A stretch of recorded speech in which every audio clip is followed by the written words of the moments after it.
Hello, my dear lore seekers. Welcome back to another evening of shared stories.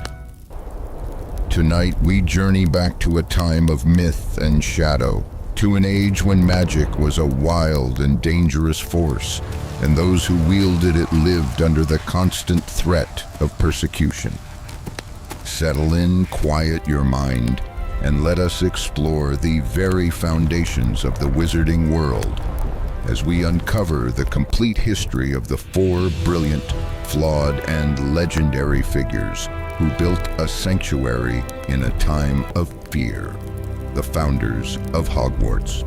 Or rather, we are going to look at one specific silent witness to their era, an object that has sat upon the shelves of headmasters for centuries, holding the whispers of the past. We are going to talk about the mechanics of memory and the Pensieve's deep Saxon origins. Before we begin, if you find value in our stories, please take a moment to like and subscribe. Your support is what allows us to continue these journeys together. We appreciate it more than you know. And now let's begin.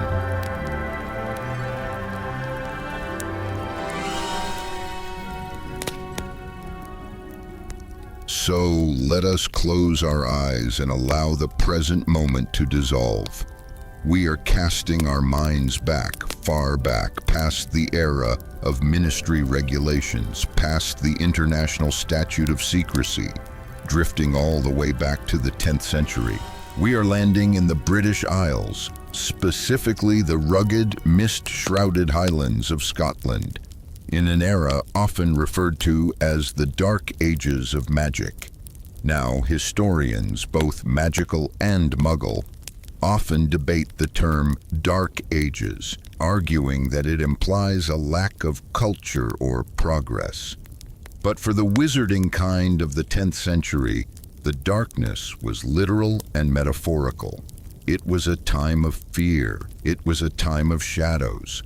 To understand the Pensieve, we must first understand the world that necessitated it. Imagine the atmosphere of the year 990 AD.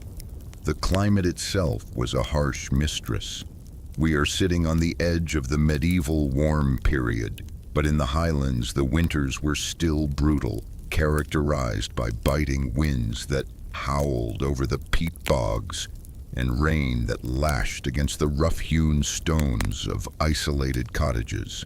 The landscape was dominated by the raw elements, the gray stone of the mountains, the dark, tannin-rich waters of the lochs, and the endless stretches of heather and gorse. In this era, magic was not regulated by a central government in London. There was no Ministry of Magic to send aurors to your aid. The ministry would not be founded until 1707, nearly 7 centuries later. There was no night bus to whisk you away from danger. Magic was wild, elemental, and deeply integrated into the survival of those who possessed it. But this gift was also a target. We are centuries before the formal International Statute of Secrecy of 1692, but do not mistake that for safety. The persecution of witches and wizards was a sporadic, terrifying reality. Muggles, or non-magical folk, as they might have been termed in the dialects of the time, were driven by fear, superstition, and the changing religious tides of the era. The spread of Christianity across the Isles brought with it a suspicion of the old ways, of the cunning folk, and the druidic remnants. To be magical in the 10th century was to live with a constant low-level hum of anxiety. You relied on your neighbors for trade, for harvest help, for survival against the Viking raids that still harried the coasts, but you also feared them. A souring of milk, a sudden illness in the livestock, a storm that broke a roof. These natural misfortunes were often blamed on the local magical family. In this world, community was everything, but secrecy was survival. The magical community was fractured, a loose network of families and isolated practitioners. There were the pure-blood families, yes, the ancestors of the Sacred 28, like the abbots or the blacks, who were already beginning to isolate themselves. But there were also the hedge wizards, the village healers, the solitary hermits living in caves or towers. They communicated through owl post, perhaps, or through the flu networks of the time, but there was no central hub, no school, no library. This isolation fostered a specific kind of magical culture. It was defensive, it was insular, and it was deeply rooted in the physical landscape. When you live in a world where you might be hunted for your nature, the earth itself becomes your ally. You hide your home with enchantments that bend light and sound. You bury your treasures in the peat. You carve your secrets into stone, the only material that can withstand the rot of time and the fires of persecution. The psychological toll of this era cannot be overstated. Imagine the burden of being a wizard in a small hamlet. You have the power to cure the plague that is killing your neighbor's child. But if you do, you risk revealing yourself and bringing the wrath of the village down upon your own family. Every day is a calculation of risk. Every spell cast is a gamble. This pressure cooker of paranoia and responsibility created a desperate need for a sanctuary, a place where magic could be practiced openly, without fear. This was the spark that led the four founders, Godric Gryffindor, Helga Hufflepuff, Rowena Ravenclaw, and Salazar Slytherin, to come together. But they were not just building a school, they were building a fortress. A fortress for people, yes, but more importantly, a fortress for knowledge. And this brings us to the great crisis of the era, the crisis that I believe is the direct ancestor of the Pensieve. The crisis was not just one of physical danger, it was an existential crisis of forgetting. We have to remember that in the 10th century, literacy was not widespread even among the magical elite. While the founders themselves were undoubtedly scholars, the vast majority of the magical population relied on oral tradition.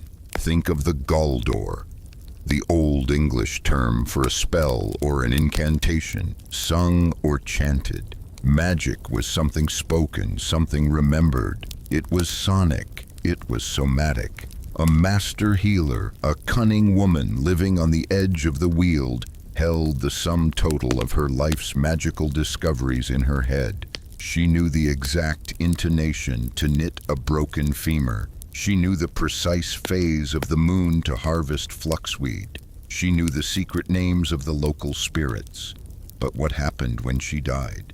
If she had not successfully trained an apprentice, and apprenticeships were difficult to maintain in a time of famine and Viking raids, that knowledge vanished. It didn't go into a book. It didn't go into a cloud server. It went into the grave. It was as if a library burned down every time an elder died. This was the crisis of forgetting. The magical community was bleeding wisdom. Spells that had taken centuries to perfect were being lost in a single generation because of a fever or a sword stroke. This reliance on oral tradition meant that memory was the most valuable currency in the world. A wizard with a good memory was a walking archive. But human memory is fallible. It degrades. It changes. We rewrite our own histories to suit our egos or to comfort our traumas. In a world without written records, truth is fluid. It is viscous. It changes shape to fit the container of the current moment. The founders, particularly Rowena Ravenclaw and Salazar Slytherin, would have been acutely aware of this. They were attempting to gather the magical youth of Britain to teach them. But teach them what? If the teachers died, the curriculum died with them. They needed a way to stabilize the truth. They needed a way to store knowledge that was objective, that was incorruptible, and that existed outside the fragile, mortal, biological brain. They needed a hard drive. But in the 10th century, you don't build hard drives out of silicon and plastic. You build them out of the materials you have: stone, runes, and magic. This desire to preserve the self against the erosion of time is a deeply human and deeply magical impulse. We see it in the burial rites of the time. Anglo-Saxon burials often included grave goods, weapons, jewelry, bowls, items intended to accompany the soul or to preserve the memory of the individual. The wizarding burials were likely even more complex, involving enchantments to preserve the body or the essence. We know that Pensieves are traditionally buried with their owners, considered too personal to be passed down. This suggests that the early wizards viewed their memories as a part of their soul, something that should not be separated from them, even in death. But the founders had a different vision. They wanted a collective memory. They wanted a device that would belong to the school, not the individual. A device where the wisdom of the headmasters and headmistresses could be pooled, creating a reservoir of experience that would outlast any single life. And so we turn our gaze to the object itself. The Pensieve. The Pensieve we know, the one that sat in Albus Dumbledore's office, is described as a shallow stone basin, ornately carved with runes and symbols etched into the rim. It is an object of immense antiquity, said to predate the school itself. There is a legend, unsubstantiated but persistent on Pottermore and in wizarding lore, that the founders did not craft the Pensieve from scratch, but rather found it. They say it was discovered half buried in the ground on the very spot where they decided to erect Hogwarts Castle. I love this image. Just picture it. Godric Gryffindor, perhaps, or Rowena Ravenclaw walking through the heather of the Scottish Highlands, surveying the land for their great project. They are looking for a place of high magic, a place where the ley lines cross. And there, protruding from the peat or half hidden by a tangle of bracken, is this stone artifact, ancient even to them. It suggests that the site of Hogwarts was chosen not just for its remoteness, but because it was already a place of power, a place where the ancients, perhaps the Druids or an even older magical civilization, had left their mark. The Pensieve is made of stone. This is crucial. In the modern wizarding world, we are used to delicate instruments of brass and gold, sneakoscopes, omnioculars, the fine metalwork of goblin-made armor. But the Pensieve is stone. It belongs to the tradition of earth magic. This connects it to the standing stones, the dolmens, the barrows of the earlier Celtic and pre-Celtic peoples of Britain. Stone is the bones of the earth.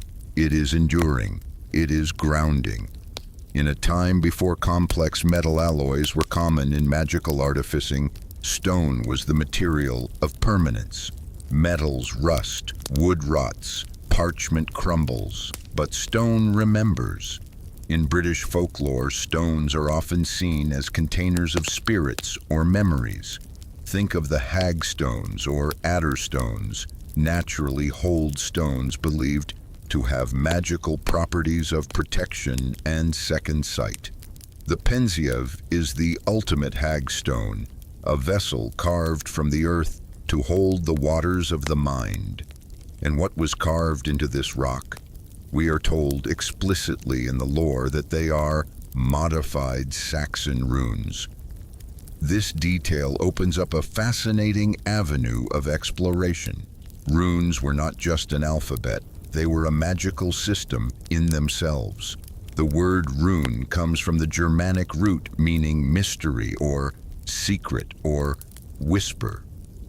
To carve a rune was to fix a magical intent into physical reality. The Anglo-Saxon runic alphabet, the Futhorc, was the dominant magical script of the region during the centuries leading up to the founding of Hogwarts. If the Pensieve bears modified Saxon runes, it implies a syncretism, a blending of the Germanic Saxon magic with perhaps the Celtic or Pictish magic of the Highlands where it was found. Let's speculate based on our knowledge of rune lore and the specific function of the Pensieve on what those runes might have been. Which symbols would be required to bind such powerful magic? First, and perhaps most importantly, I believe we would find the rune Isa. Isa translates to ice. Visually, it is a single vertical line, like an icicle or a frozen stream.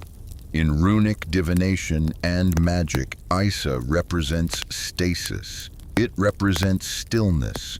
It is the power to freeze a moment in time, to halt the flow of water, to preserve things as they are.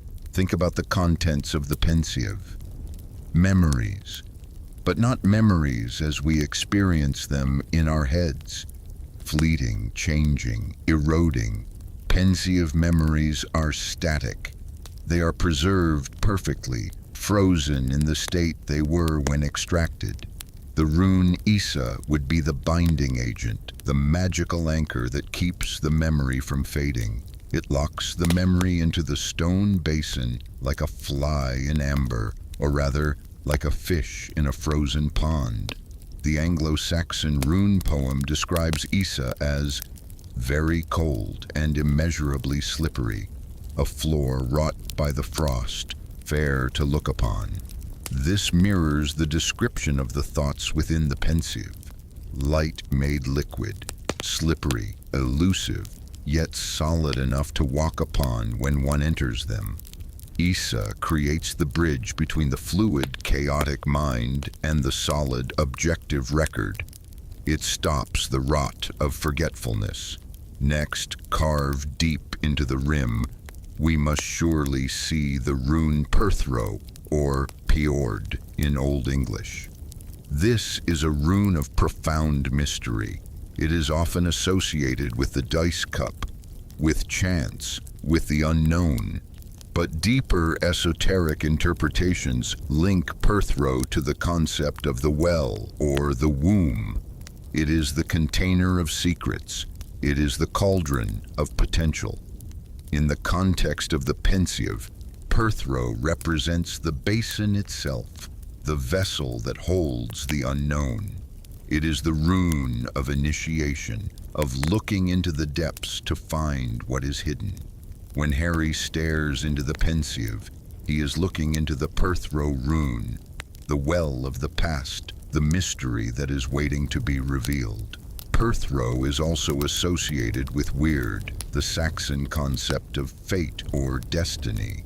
Memories are the record of our fate, the steps we took that led us to the present. By pouring a memory into the Perthro vessel, the wizard is externalizing their fate, placing it in the cup to be cast and read like dice.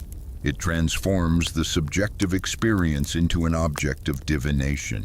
And thirdly, bridging the gap between the object and the user, I imagine the rune Ansuz, known in the Anglo-Saxon Futhorc as Oz. This is the rune of the god, specifically the communication of the divine. It represents the mouth, the breath, the spoken word. It is the rune of transmission, knowledge passing from one to another. The Pensieve is fundamentally a communication device. It allows one wizard to show another exactly what they saw. It bypasses the fallibility of language. I can tell you I saw a dragon, and you will imagine a dragon based on your own experiences. But if I give you the memory in a Pensieve, you see my dragon. You see the specific shade of green on its scales. You hear the specific pitch of its roar. The rune Ansu's O's facilitates this perfect transmission of truth. It governs the breath of the thought, the silvery strands that are exhaled from the temple. It ensures that the message received is the message sent. Without Ansus, the memory might be just a silent image. With Ansus, it is a living, speaking record. So we have a basin grounded in earth magic, inscribed with the magic of stasis, Isa, mystery, containment, Perthro, and communication, O's. This was the technology of the 10th century. We often think of technology as circuits and electricity, but this was high magical technology. It was a solution to the crisis of forgetting. With this basin, a dying elder could siphon off their most critical knowledge, their most vital memories, and leave them behind for the next generation. It was a way to cheat death, not of the body, but of the mind. Now, who used this? Who brought it into the school? The legend says it was found there, but someone must have understood it. Someone must have claimed it. The two most likely candidates among the founders are Rowena Ravenclaw and Salazar Slytherin, though for very different reasons. Their philosophies align perfectly with the dual nature of the Pensieve, the pursuit of wisdom and the invasion of the mind. Let's look first at Rowena Ravenclaw. Wit beyond measure is man's greatest treasure. She was the architect of the school, the one who dreamt of the warty hog, the one who designed the shifting floor plan. She was obsessed with intellect, with wisdom, with the architecture of the mind.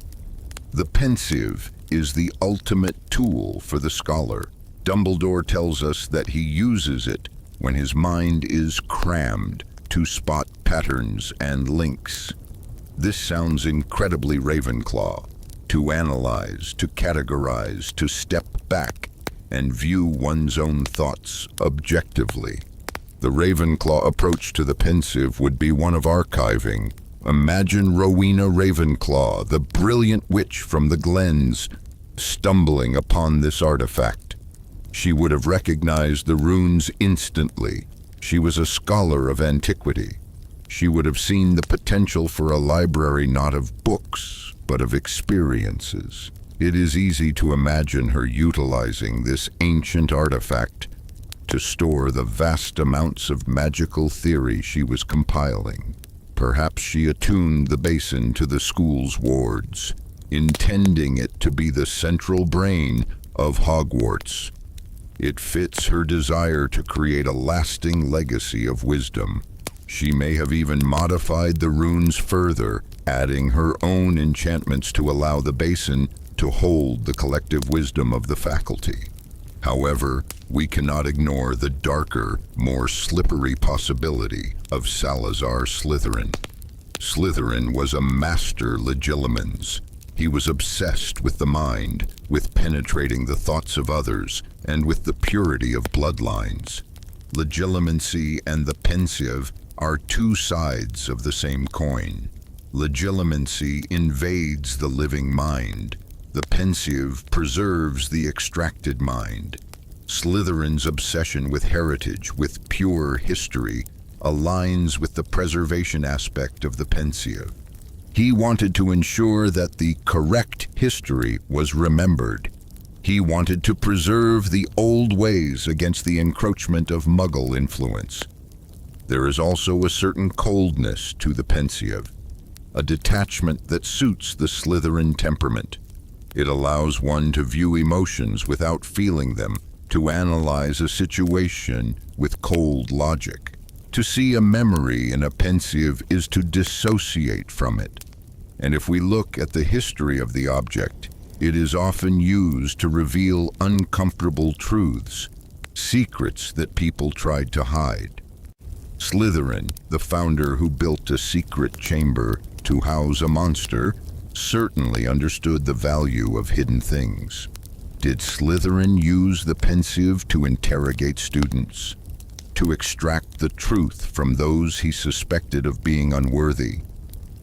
It is a chilling thought. While Ravenclaw might have used it to study, Slytherin might have used it to surveil. Regardless of who first claimed it, the Pensieve became the property of the school, not an individual. This is a rare distinction in the wizarding world. Usually, a wizard's Pensieve is buried with them, along with their wand. It is considered an intensely personal artifact. To leave your thoughts behind is to leave yourself vulnerable. But the Hogwarts Pensieve was different. It became a repository for the headmasters and headmistresses of the ages, a library of lived experience. Now, let's drift deeper into the mechanics of this thing. How does it actually work? We need to talk about the substance itself. When Harry sees it, he describes it as light made liquid, or like wind made solid. It is silvery white, moving ceaselessly. It is neither gas nor liquid. This description is poetic, but it hints at a very specific magical state. I like to think of it as the viscosity of truth.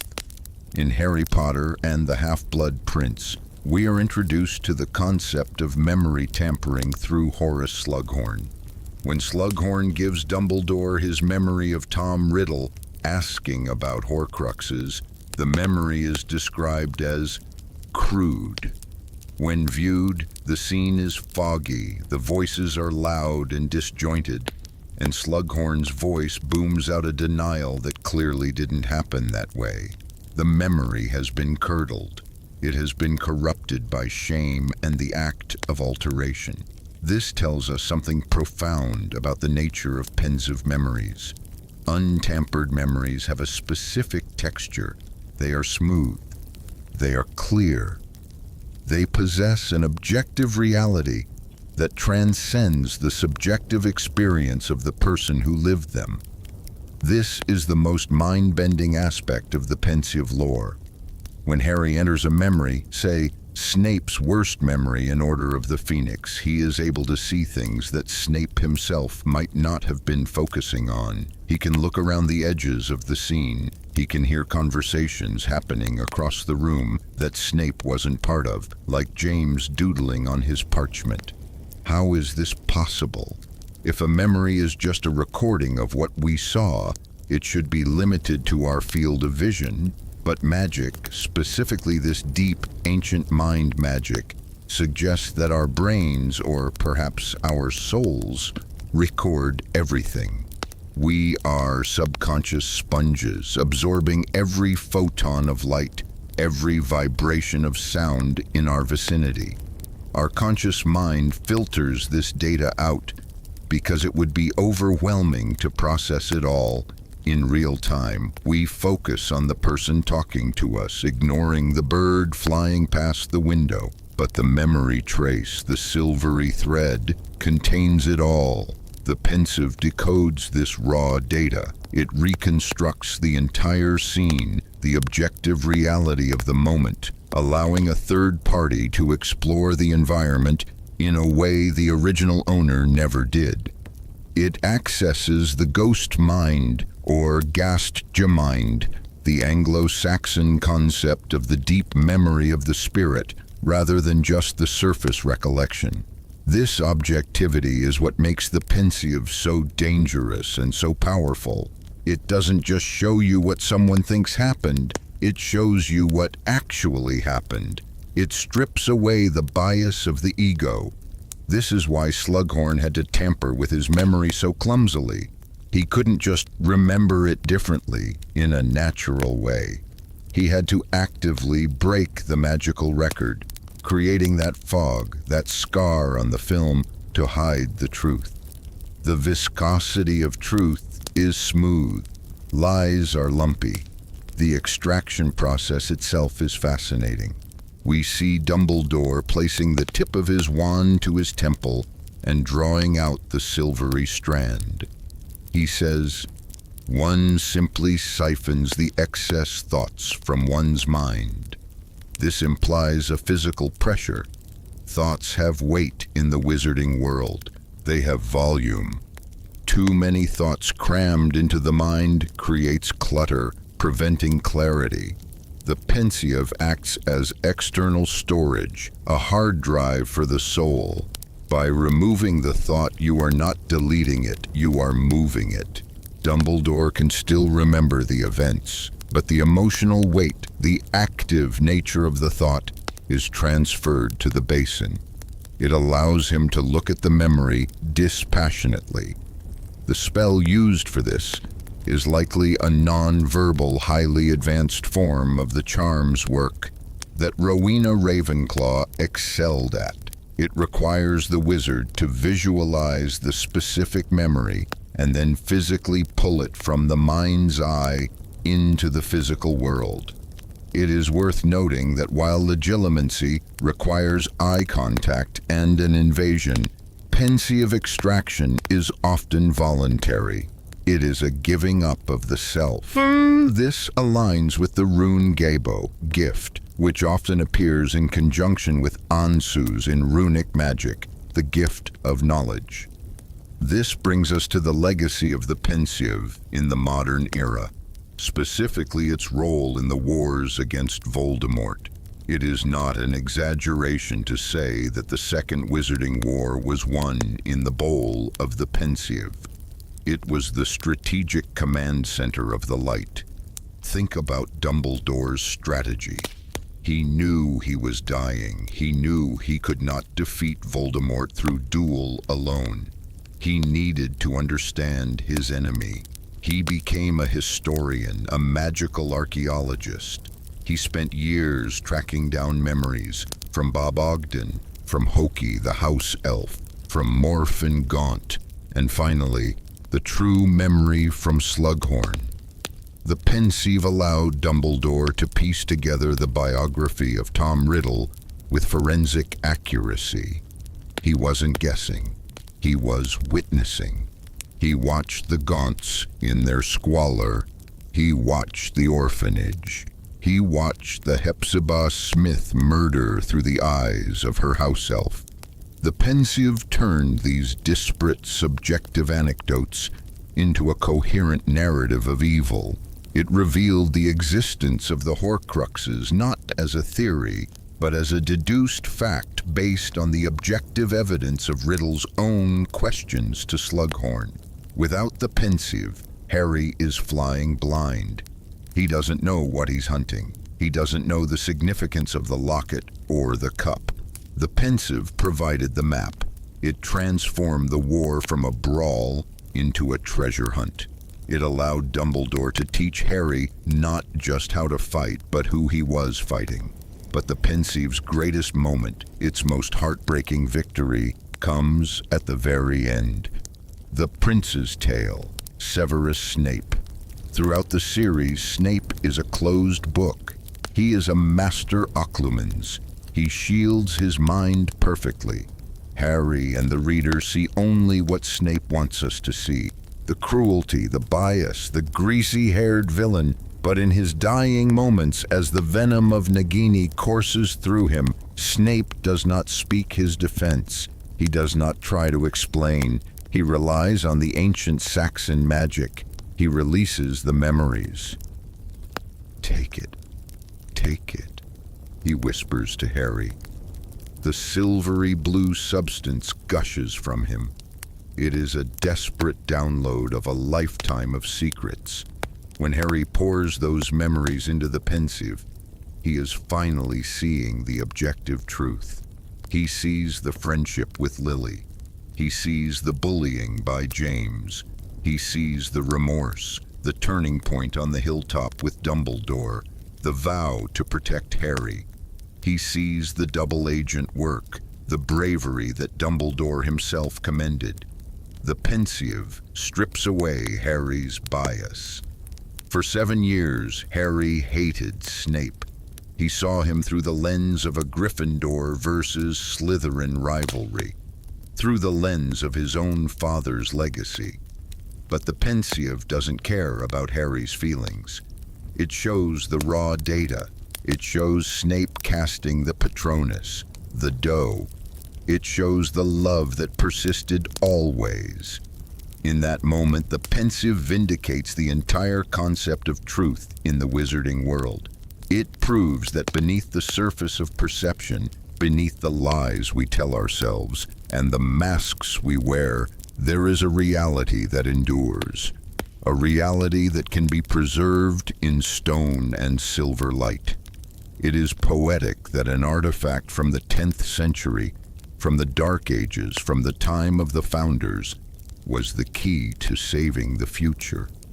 The runes carved by those ancient Saxon rune masters, Isa for the stasis of the secret, Perthro for the mystery of the vessel, Ansuz for the communication of the truth. They held true for 1,000 years. They held true long enough for a boy with a lightning scar to stick his head into the basin and finally understand the man who had terrified him since he was 11 years old. The Pensieve reminds us that memory is not just nostalgia. It is a weapon. It is a map. And sometimes it is the only way to see the truth. I've been thinking a lot about the materials, the elemental nature of it. Stone. We often overlook stone in the Harry Potter universe because we are so distracted by gold and goblins and wands. But Hogwarts is a castle of stone. The Chamber of Secrets is deep stone. The Department of Mysteries with the veil is deep stone. Stone is the element of memory in British folklore. Think of the stone circles, Stonehenge, Avebury. These were places of record, calendars of stone, memory fixed in the landscape. The Saxon rune masters who carved the Pensieve were tapping into this tradition. They understood that metal rusts, wood rots, parchment crumbles, but stone remembers.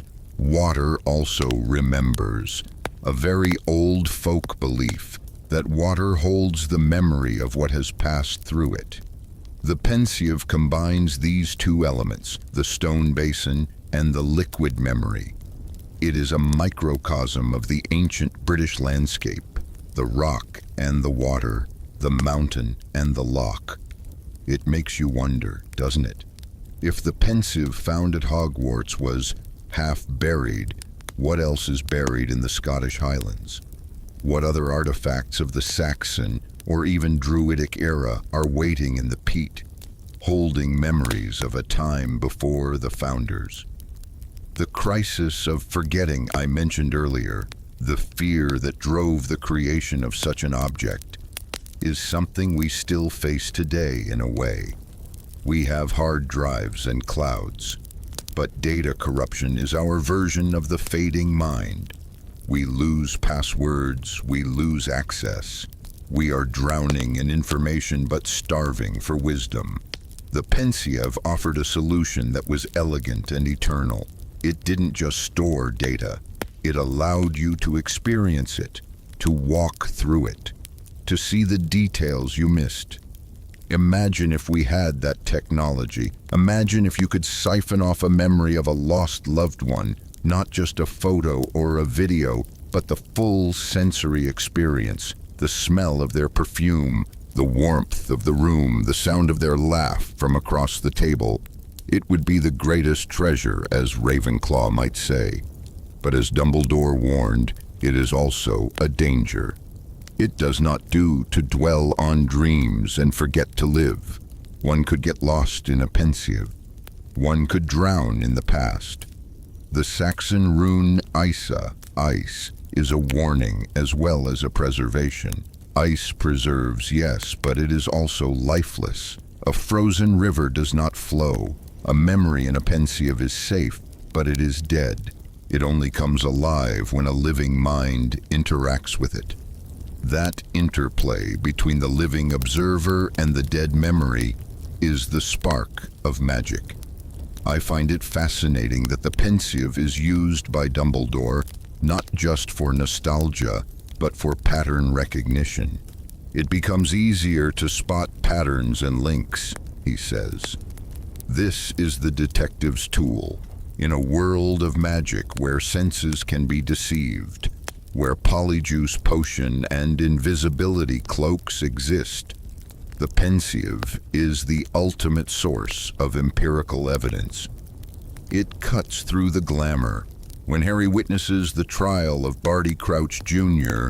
in the Pensieve in Goblet of Fire, he isn't just hearing a story about it. He is seeing the madness in the boy's eyes. He is seeing the devastation of the father. He is gaining emotional context that a textbook could never provide. This is the difference between knowing history and understanding it. The history of the wizarding world is often one of secrecy and hidden things. The statute of secrecy, the hiding of school locations, the Fidelius charm. We are a culture of hiding. The Pensieve is the antidote to hiding. It is the artifact of revealing. It brings the hidden into the light.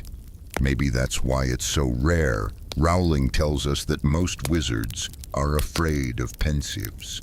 They are afraid of their own secrets. They bury them with their bodies because they don't want anyone looking inside their heads, even after they are gone. It takes a certain kind of person, a Dumbledore, a Snape, to be willing to externalize their mind, to risk that exposure, or perhaps to be arrogant enough to think their memories are worth preserving for the ages. In the end, the Pensieve stands as a monument to the complexity of the human and wizard mind.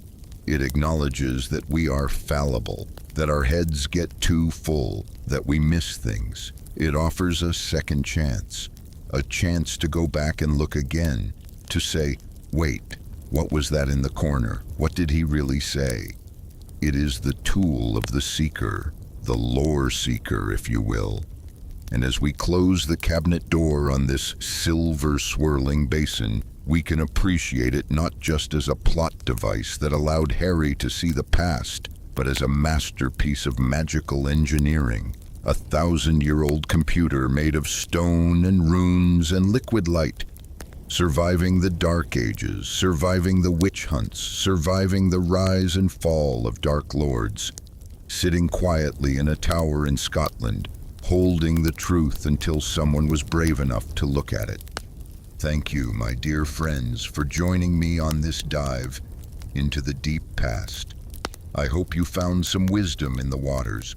I'm definitely going to cover other topics like the Ministry of Magic, tales of Beetle the Bard, St. Mungo's Hospital, careers, more magical creatures, just so much stuff that I didn't have the time to write for this video. But until next time, stay safe and sweet dreams.